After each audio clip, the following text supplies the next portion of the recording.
Réflexion.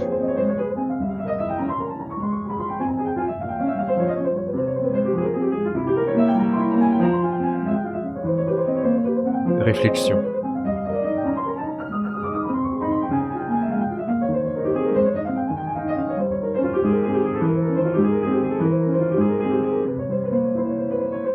Réflexion.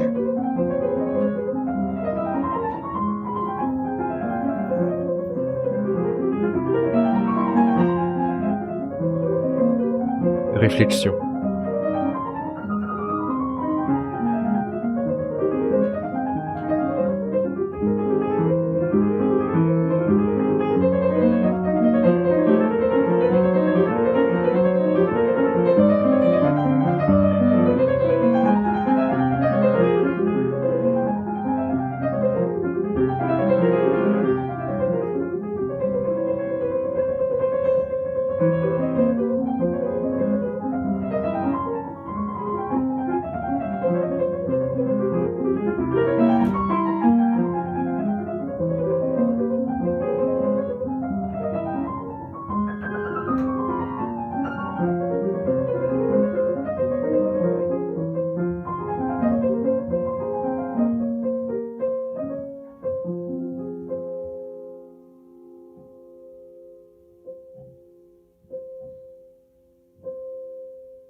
Au début, j'étais assez enthousiaste face au confinement.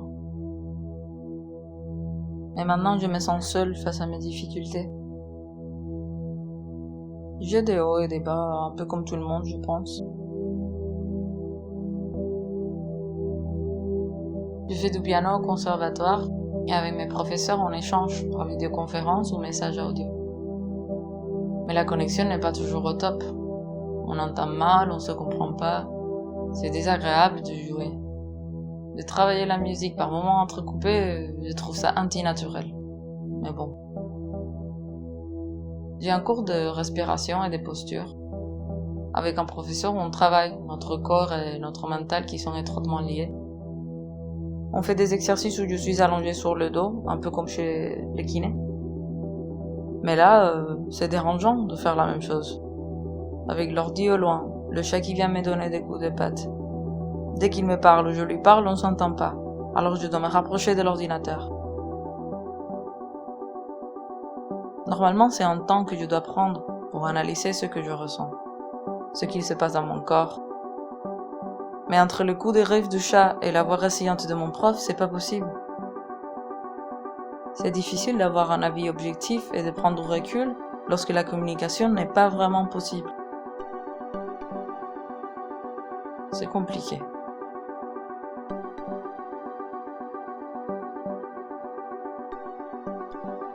Au début, je me suis dit que ça pourrait me permettre de prendre du temps pour faire des choses que je ne pouvais pas avant. J'ai pu me lancer dans beaucoup de projets qui traînaient dans un coin de ma tête depuis des mois, des années même. Je lis plus, je peins, je couds. Je fais beaucoup plus de choses manuelles. J'ai appris à m'occuper, à m'amuser seule. J'ai aussi plus de temps pour m'occuper de moi. Même si je suis confinée avec ma mère, le confinement m'a permis de me retrouver seule. Quelque chose que j'ai du mal à faire en temps normal avant ça. Maintenant, on est plus endormi par le métro, boulot, dodo que nous impose la société. On peut prendre du temps pour soi, pour les autres et tout ce qui nous entoure. Pour se recentrer sur soi, pour évoluer, se cultiver, comprendre le monde dans lequel on vit. Se réveiller. On a oublié ce que c'était d'être seul et de s'ennuyer. C'est quelque chose qui fait peur, mais cela ne devrait pas. En cela, je ne pense pas que le confinement soit une mauvaise chose, pour ce temps qu'il nous accorde. Un temps où l'on peut apprendre par nous-mêmes. Il ne faut pas avoir peur de se retrouver seul, de ne rien faire, juste penser dans sa tête. Je pense que ça peut nous apprendre beaucoup, sur nous-mêmes, nous faire grandir et apprendre à mieux nous estimer. Mais maintenant, mon père, mon copain, mes amis me manquent beaucoup. me promener, aller en cours, même les profs. Toutes ces petites choses sans importance qui font mon quotidien me manquent. Je respecte le confinement, seulement pour aider mon prochain et pour aider la société. Mais je suis en colère contre le gouvernement et sa façon de gérer la situation qui est inadmissible et dangereuse. Encore une fois, nous trinquons de leur horreur et nous allons trinquer encore pendant longtemps après le confinement. On le voit partout pendant cette période. Les inégalités s'agrandissent. J'aimerais beaucoup que cela réveille les gens, vous réveille, nous réveille. La situation montre bien le vrai visage de ceux qui nous dirigent et qui nous ont dirigés. J'appréhende l'après, de comment cela va se passer. Les examens, les vacances d'été, l'économie, l'état des hôpitaux. Est-ce que les choses vont changer ou alors tout va recommencer comme avant? Ça me stresse de ne pas savoir comment ça va être.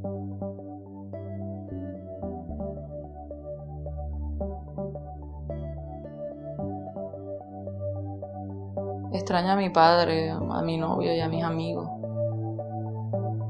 Caminar, ir a la escuela, inclusive mis profesores. Todas esas pequeñas cosas sin importancia que forman mi vida diaria me hacen falta. Respeto el confinamiento solo para ayudar a mis semejantes, para ayudar a la sociedad. Quisiera que esto despierte a la gente, te despierte, nos despierte. Esta situación muestra el verdadero rostro de aquellos que nos dirigen y que nos han dirigido. Tengo miedo de lo que pasará después, de cómo será todo. Los exámenes, las vacaciones de verano, la economía, el estado de los hospitales. ¿Va a cambiar la cosa o va a empezar todo de nuevo como antes? Me estresa no saber cómo será. Ya no estamos dormidos con la sociedad del metro, trabajo, dormir, metro, trabajo, dormir, que nos impone la sociedad.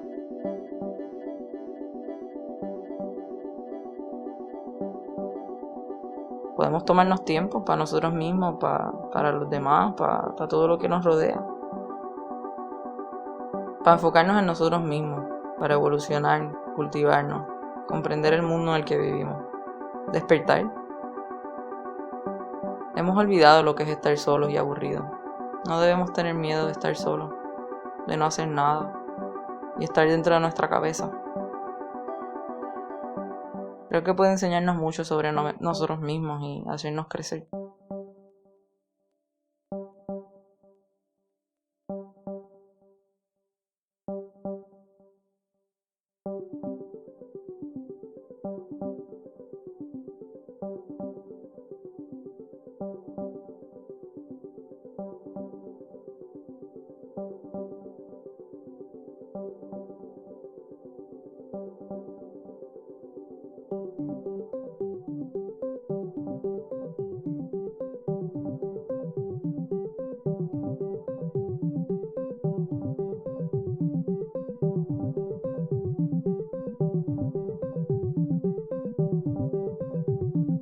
Plus de temps. Trop de temps. Du temps pour quoi ?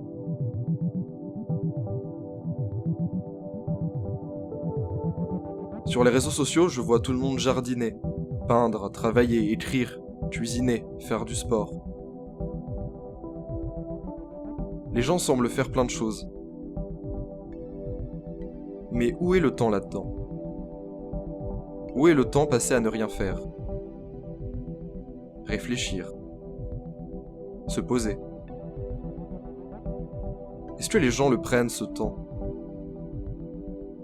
On n'arrête pas de dire qu'en ce moment, on a du temps pour soi. Pour la première fois depuis longtemps. Mais à quoi bon si on passe son temps à le remplir ?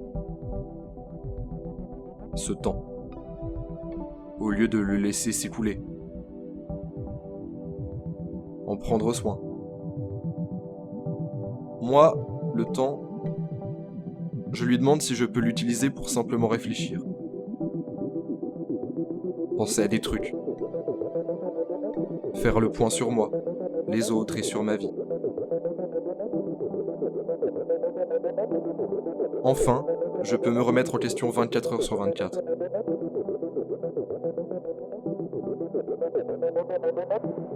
C'est le grand retour de mes importances personnelles.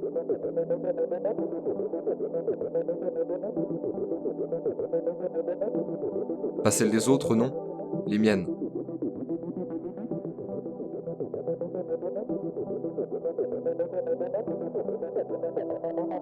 J'apprends grâce à moi-même et je grandis. J'espère que certaines personnes ont pu réfléchir à qui elles sont et ce qu'elles veulent dans la vie. Se projeter.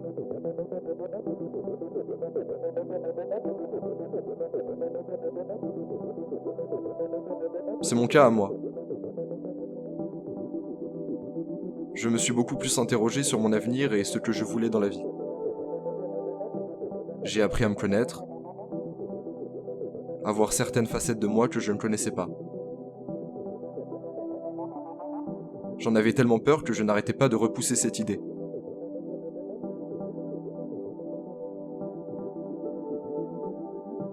Mais maintenant, ça y est. Plus de choix. Je suis face à moi.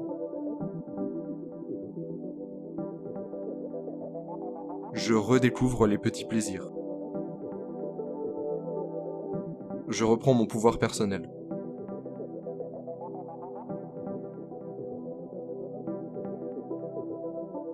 J'arrête de vouloir toujours faire plus, avoir plus. Maintenant, je veux être plus.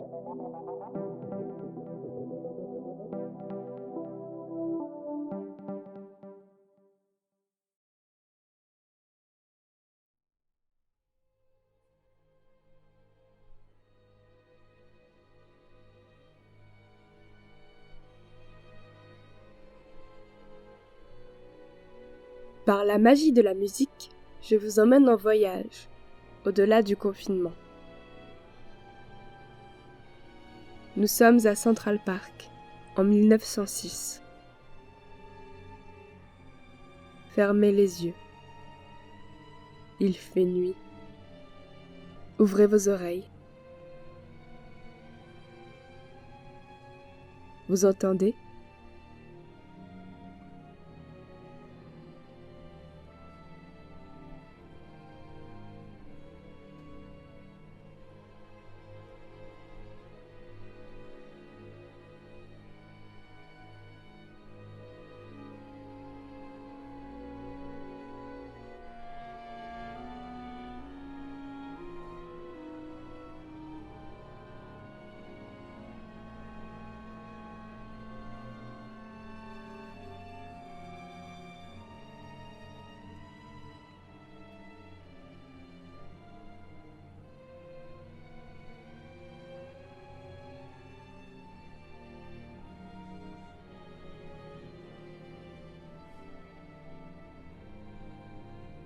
L'arrière-plan est étrange, atonal.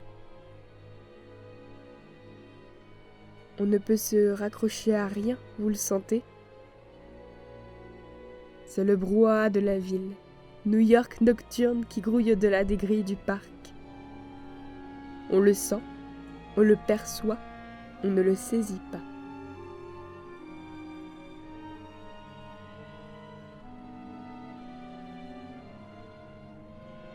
Des airs populaires parsèment ce qui est considéré comme une des premières œuvres classiques américaines. Ce sont des fanfares qui se croisent.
Le compositeur de ce tableau se nomme Charles Ives et est certainement l'un des musiciens les plus novateurs des États-Unis.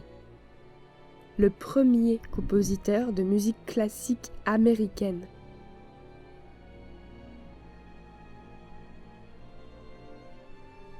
Expérimenté, telle est sa manière de travailler. Mais comment innover dans un monde où la rentabilité est maîtresse, où le compositeur se doit de vendre pour gagner son pain? Tout simplement, Ives, malgré une solide formation musicale, n'était pas compositeur professionnel. C'était un assureur, métier que l'on peut certes considérer comme aliénant, mais qui lui aura permis une grande liberté, insoumis aux nécessités de rendement.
Il y a beaucoup à dire de Charles Ives, dans son utilisation des musiques traditionnelles, ses collages.